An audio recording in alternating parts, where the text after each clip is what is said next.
ஆடியில எல்லா நகைகளுக்கும் சேதாரத்துல 1% கம்மி. அது மட்டும் இல்ல, உங்க பழைய நகைக்கு கிராமுக்கு 150 ரூபாய் கூடுதலாவும் தரும். ரெண்டையும் சேர்த்தா 2% மேல நகை விலையில சேவ் பண்ணுவீங்க. பேரவைத்தலைவர்களே, ஒரு நடுநிலைமையாக எப்பொழுது நீங்கள் தீர்ப்பு வழங்குவது அதில் ஒன்று மாற்று கருத்து இல்லை. பொதுவாக அரசியல் இருப்பவர்கள் சட்டமன்ற உறுப்பினர்கள் அமைச்சர்களாக யாராக இருந்தாலும் சரி, வெளியிலே பொதுக்கூட்டங்களில் பேசுகிற பொழுது பல்வேறு உணர்ச்சி வசப்பட்டு சில வார்த்தைகளை பல்வேறு இயக்கத்திலே சார்ந்தவர்கள் செலுத்தியிருக்கிறார்கள். அது சம்பந்தமாக காவல்துறையின் சார்பாக வழக்குகள்லாம் பதிவு செய்யப்பட்டு அது நீதிமன்றத்திற்கு போய் அது சரியா தப்பா அல்லது தவறு என்று சொன்னால் அதற்கு நீதிமன்றம் தண்டனை வழங்குகிறது. அதே நேரத்தில் இங்கே சட்டமன்றத்திலே ஏதாவது தவறாக பேசியிருந்து மனம் புண்படுத்துகிற அளவுக்கு உள்ளே இருக்கிற உறுப்பினர்களை பேசுகிற பொழுதுதான் பேரவைத் தலைவர் அவர்கள் உரிமைக்குழுவுக்கு அனுப்பி உரிமைக்குழு என்ன முடிவு எடுக்கிறார்களோ அதை நீங்கள் தீர்ப்பாக வழங்குகின்ற வாய்ப்பு தான் இதுவரைக்கும் இருந்திருக்கிறது. ஒரே பிரச்சனைக்கு 2 இடங்களில் வழக்கு பதிவு என்பது, 2 இடங்களில் தண்டனை வழங்குவது என்பது இதுவரைக்கும் காலாகாலமாக இல்லாத ஒன்று. நம்முடைய மார்க்கண்டேயனை பொறுத்தளவுக்கு பொதுக்கூட்டத்திலே வெளியிலே பேசியிருக்கிறார். அது சம்பந்தமாக தமிழ்நாடுடைய காவல்துறை அவர் மீது வழக்கு பதிவு செய்யப்பட்டு நீதிமன்ற காவலிலே ஏறத்தாழ 16 நாட்கள் நீதிமன்ற காவலிலே இருந்திருக்கிறார்கள். வழக்கு நடைபெற்றுக் கொண்டிருக்கிறது. வழக்கு என்ன தீர்ப்பு நடைபெறுகிறதோ அதை அவர் அனுபவிக்க போறார். ஆனா அது சம்பந்தமாக நம்முடைய மாண்புமிகு பேரவைத் தலைவருடைய தலைமையில் இருக்கிற இந்த பேரவையில அது சம்பந்தமாக நம்ம ஆய்வு செய்வது என்பதோ அது குறித்து நாம் நம்முடைய கருத்தை வெளிப்படுத்துவது என்பது இதுவரைக்கும் இல்லாத ஒன்று. அதனால் நீங்க அதை நீங்க பரிசீலனை செய்யணும். ஒரு நிகழ்வை உங்களுக்கு நான் நினைவுபடுத்த விரும்புகிறேன்.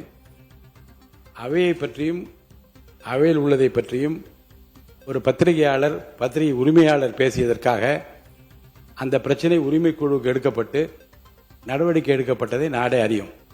வெளியிலே பேசியது சட்டமன்றத்தை பற்றியதாக இருந்தால், சட்டமன்ற உறுப்பினர் மாண்பை குறைப்பதாக இருந்தால், சட்டமன்றத்தின் பாதுகாப்பை குறைப்பதாக இருந்தால் நிச்சயமாக அது என்னுடைய கவனத்திற்கு எடுத்துக் கொள்ளப்பட வேண்டிய ஒன்று. அந்த வகையில் உரிமைக்குழு அனுப்புறோம், உரிமைக்குழு விசாரிக்கட்டும், பதில் பெறப்பட்ட நடவடிக்கை எடுக்கலாம். இல்ல இல்ல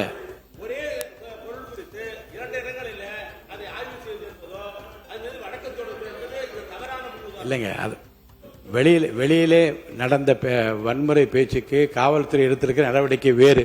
இங்கே நாம் எடுக்கிற நடவடிக்கை இந்த சபையின் மாண்பை குறைக்கின்ற வகையில் உறுப்பினர் பேசியிருக்கிறாரா இல்லையா என்பதை பற்றி மட்டும்தான் என்னுடைய ஆய்வுக்கு உட்படுவது. உறுப்பினர் வெளியே பேசிய பேச்சு இந்த சபையின் மாண்பையும் சபையின் பாதுகாப்பையும் உறுப்பினரின் பாதுகாப்பையும் பற்றியது. உரிமை குழுக்கு அனுப்பிவிடுகிறேன், அங்கே விசாரணை நடைபெறட்டும், முடிவு வரட்டும். அதுல எந்த விதமான மாற்றமில்லை. உறுப்பினர் நீங்க இதை பற்றி பேச உங்க பேச்ச முடிக்கலாம். இதை பற்றி பேசல, நான் என்னுடைய பேச்சினுடைய தொடர்ச்சியை தான் நான் பேசுகிறேன்.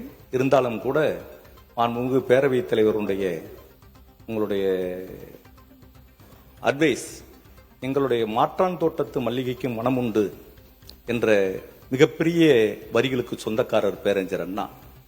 பெரியார், பேரறிஞர் அண்ணா, முத்தமிழர் கலைஞர், புரட்சித் தலைவர் எம்ஜிஆரினுடைய மடியில் விளையாடி அரசியல் படித்து மாபெரும் ஆலமரமாக இருக்கிற எங்கள் கட்சியினுடைய தானை தலைவர் முத்துவேல் கருணாநிதி ஸ்டாலின் அவர்களை சந்திக்கிற போது மார்க்கண்டேயன் முதலமைச்சர் எது பேசியிருந்தாலும் கூட நீங்கள் முதல்வரை இவ்வளவு தடிமையான வார்த்தைகளால் பேசியிருக்க கூடாதுதான் என் தலைவர் எனக்கு அறிவுறுத்தினார்.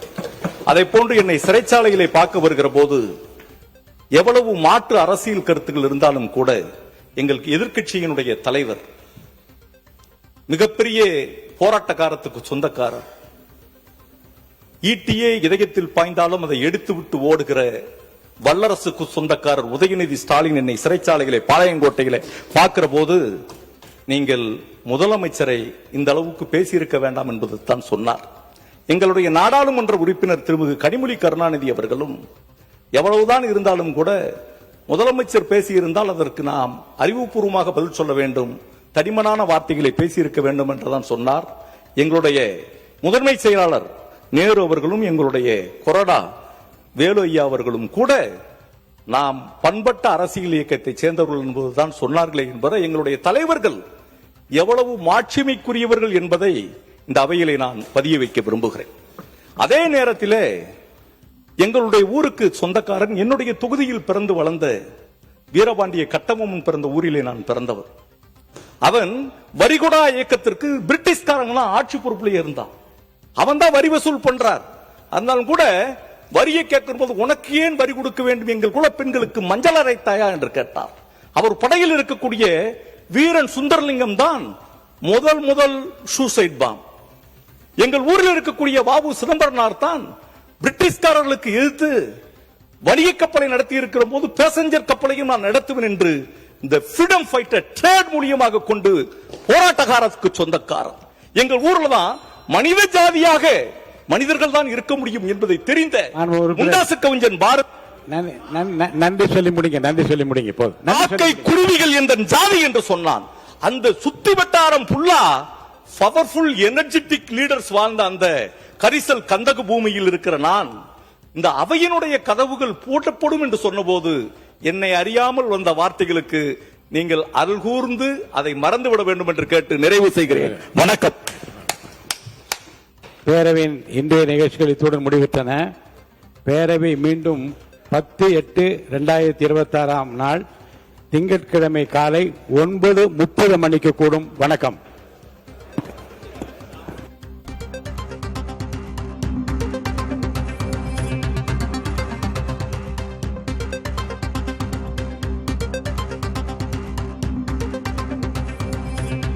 சட்டமன்றத்தில் திமுக எம்எல்ஏ மார்க்கண்டேயன் பேசிய காட்சிகளை பார்த்தோம். அவர் முதல்வர் குறித்து அவதூறாக பேசிய அதற்காக உரிமை குழு கேள்வி கேட்கும் என்று சபாநாயகர் தெரிவித்திருந்த நிலையில் அதற்கு மார்க்கண்டேயன் விளக்கம் அளிக்க வேண்டும் என்று சொல்லப்பட்டிருக்கிறது. இதனைத் தொடர்ந்து சட்டப்பேரவை திங்கட்கிழமைக்கு ஒத்திவைக்கப்பட்டிருக்கிறது.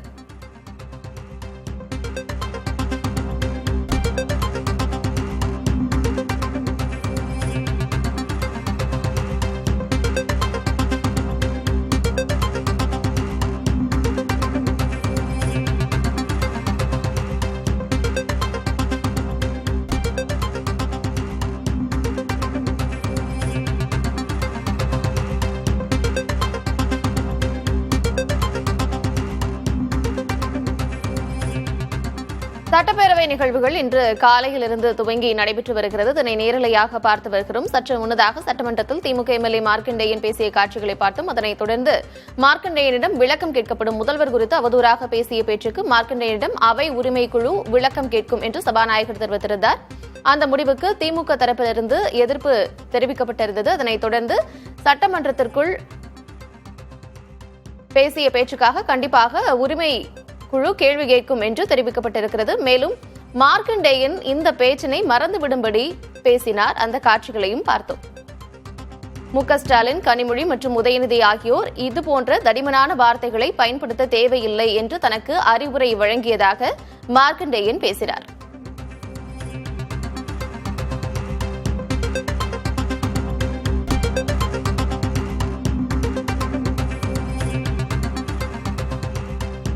ஆடி மாதத்தில் வாங்கும் தங்கம் மகாலட்சுமியின் அருளை வீட்டிற்கு வரவேற்கும் மங்களத்தின் அடையாளம். இந்த ஆடியை லலிதா ஜுவல்லரியின் பொன்னான ஆடி ஆஃபரோடு கொண்டாடுங்கள்.